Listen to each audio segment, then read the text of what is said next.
Right, today I got an American 50 series. It's a 5-pinner.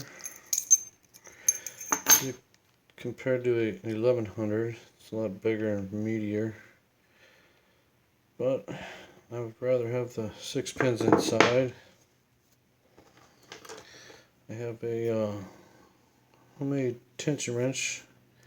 I think Kokomo lock there for the idea. And I'll be using a Rytan hook.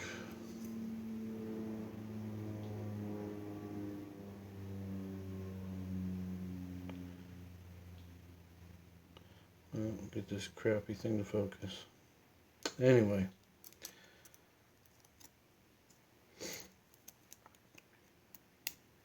I'm going to click in the rear there. And double click. I think that was 4 and 3. Springy 2. I'm going to put my fingertip against the tension bar so I don't pick it out. Hopefully.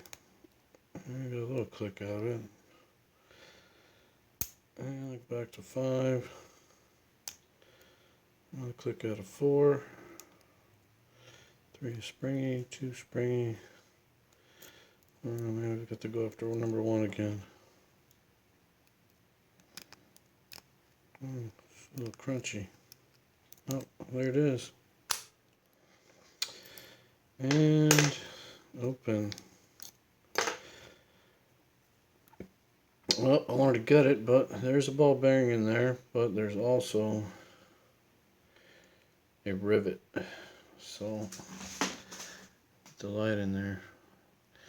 So, I can't add no pins or make it better, so I don't recommend this unless you want to drill it out and put a new screw and everything in there.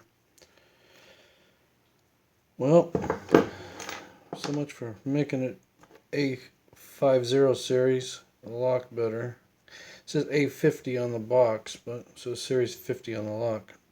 Alright, thanks for watching. Stay legal.